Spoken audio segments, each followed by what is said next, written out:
नमस्कार, माय महाराष्ट्रीयन किचनमध्ये आपले सगळ्यांचे मनापासून स्वागत। आजची रेसिपी आहे मिश्र डाळीचे अप्पे।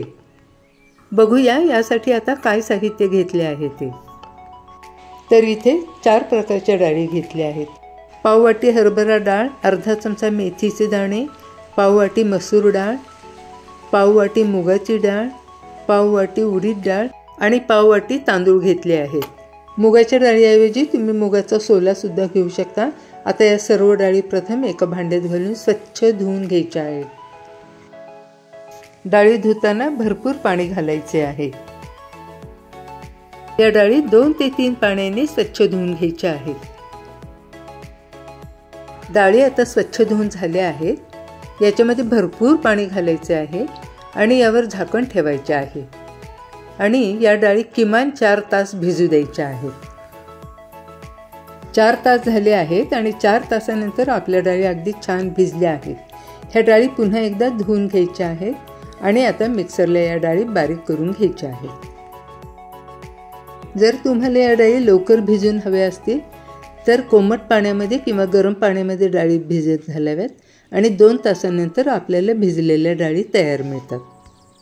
आता डाळ मिक्सरच्या भांड्यामध्ये काढून अगदी बारीक वाटून घ्यायच्या आहेत। मिक्सरच्या मोठ्या भांड्यामध्ये या सर्व डाळी एकाच वेळेला वाटून घेतल्या आहेत। वाटतानाच यामध्ये थोडंसं पाणी घालून घेऊ, म्हणजे हे आपल्याला हवे तेवढे सरसरीत तयार होईल। झाकण ठेवून हे अगदी बारीक वाटून घ्यायचे आहे। यामध्ये डाळीचे कण राहायला नकोत। बघा, हे एवढे बारीक वाटून झाले पाहिजे।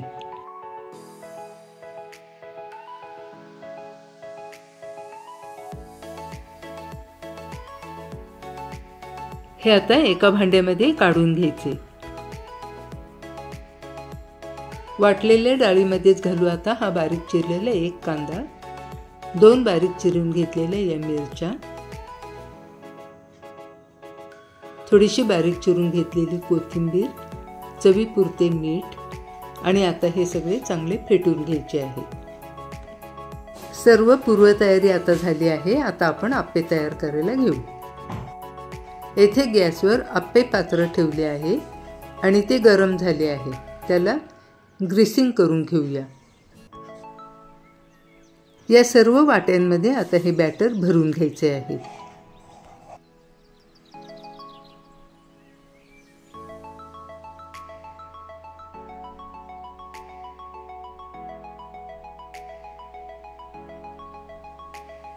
यावर आता झाकण ठेवू, म्हणजे हे चांगले शिजले जातील।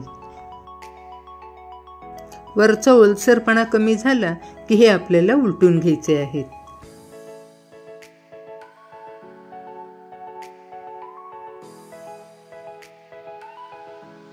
हे अप्पे छान भाजले गेले आहेत आणि छान निघतही आहेत। सर्व अप्पे आपल्याला आता हे उलटून घ्यायचे आहेत आणि दुसरी बाजू भाजायला ठेवायची आहे।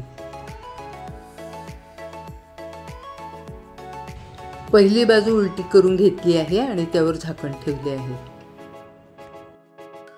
अप्पे आता मस्त शिजून खाण्यासाठी तयार झाले आहेत। खोबऱ्याची चटणी अथवा टोमॅटो सॉस बरोबर हे अप्पे खायला खूप छान लागतात। हे अप्पे मिश्र डाळीचे असल्यामुळे अगदी पौष्टिक लागतात। रेसिपी आवडली असेल तर तुम्हीही एकदा करून पहा। आपल्या मित्रमैत्रिणींना शेअर करा। अद्याप चॅनल सबस्क्राईब केला नसेल तर सबस्क्राईब करायलाही विसरू नका। पुन्हा भेटूया पुढच्या नवीन रेसिपीमध्ये। रेसिपी शेवटपर्यंत पाहिल्याबद्दल धन्यवाद।